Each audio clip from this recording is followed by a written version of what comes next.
আসসালামু আলাইকুম রহমতুল্লাহ। আজকাল সমাজে এমন একটা শৃঙ্খলা দেখা যায়, বিশৃঙ্খলা, যে যে জায়গাত শাদি হর, যে জায়গাত শাদির প্রোগ্রাম, বড় বড় প্রোগ্রাম হর, জওয়ান জওয়ান মেয়েরার ফটো, অথবা যার শাদি হর তার ফটো, লগে সঙ্গে আরও বহুত ছেলেরা সেলফি মাত্রা, এরপরে কুটুম কেশ লইয়া ফটো মাত্রা, একটা দুইটা মারি দিলা কিবান, কিন্তু এই ফটোটা মারিয়া আইজ ইনস্টাগ্রামের মধ্যে স্ট্যাটাস, ফেসবুকের মধ্যে স্ট্যাটাস, এরপরে ইউটিউবের মধ্যে ছাড়া, এই যে আমরা যে বিশৃঙ্খলা শুরু করছি, দেখুন সর্বপ্রথম আমরা আইজ বর্তমানে আমরা 2, 3, 5, 7 বছর থেকে দেখি আর এই জিনিসটা চলি আর, কিন্তু এর আগে অত বেশি আম আসলো না। মানুষের স্বার্থের সময় ডরাইতো যে আমি কার ফটো ছাড়ে দিয়ে আর আমার বোনের ফটো লাগাই দিয়ে আননি, মামার ঘরের বই নি, চাচার ঘরের বই নি, কার ফটো লাগাই আর বহুত চিন্তা ফিকির করতাম। কিন্তু আজ সমাজওয়ালা হয়ে গেছে, যে শাদির যায় হে একটা সেলফি মারে, হে একটা স্ট্যাটাস মারে। আমরা খানো গেছি, আমরা ইসলাম ধর্ম তুইয়া খানো গেছি, আমরা ভুলি গেছি। আমরা আম হিসাবে অন্য জেলা কৌমে জেলা করে ও কৌমর হিসাবে আমরা চলি আর বর্তমানে আমরা বহুত চিন্তা ফিকির করার দরকার। আজ যদি আমরা ইলা করি আর খাইল তো ডাইরেক্ট লাইভ ভিডিও ওলা হয়ে যাইব। এরপরে বেফরদার সহিত বিয়া শাদি চলের।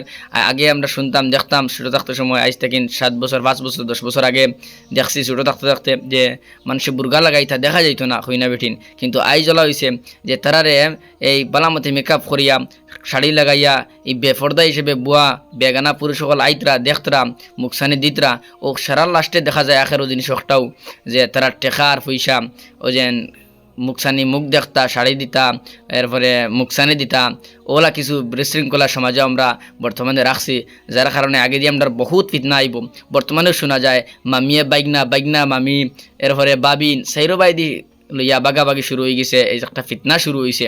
এই ফিতনাটা যদি আমরা আটকাইতে চাই, সর্বপ্রথম আমরা সোশ্যাল মিডিয়ার মধ্যে রুখ লাগাইতে লাগবো। আমরা সোশ্যাল মিডিয়ার মধ্যে যে হিসাবে আম হিসাবে ফটো পোস্ট শুরু করছি, স্ট্যাটাস লাগানো শুরু করছি, আমরা এটার উপরে লক্ষ্য রাখতে লাগবো। দেখুন আমরা মা বোনের ইজ্জত হইয়া থাকলো গিয়া সারা ঘরের মধ্যে পর্দার সহিত কোনোখানে যাওয়া লাগে যাইতাম, বাজারও যাওয়া লাগে, জরুরত পড়ছে পর্দার সহিত যাওয়া। কিন্তু আমরা মনে করি যে মনে হয় বাজারও যাওয়া মনে হয় আমরা ইসলামে নিষেধ দিছে, বহুত ওলা মনে করে থাকি। কিন্তু না, সব জিনিসও ইসলামে আদর্শ, সব জিনিসও ইজাজত দিয়া দিছে, কিন্তু তার নীতি শৃঙ্খলা মানিয়ে আমরা চলতাম।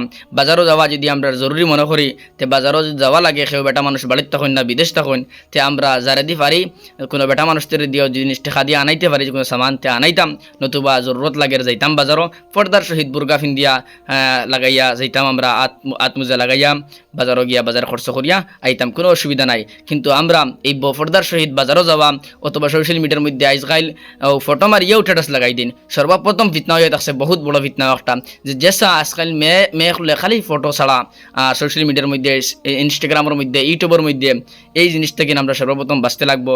আমি ওটাই অনুরোধ সারার কাছে করি আর, যে প্রত্যেকে আমরা মা বোনের হেফাজত আমরা নিজে করতে লাগবো।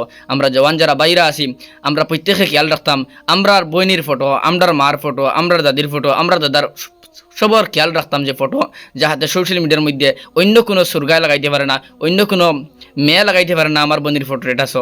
আমরা প্রত্যেকের বোনের হেফাজত করে লইলে, বাইর ও হেফাজত করিলে যদি, তাহলে আমরার গড় শান্তি, দেশ শান্তি, সব শান্তি হয়ে যাইব। ওয়া আখির দাওয়ানা আনিল হামদুলিল্লাহি রাব্বিল আলামিন।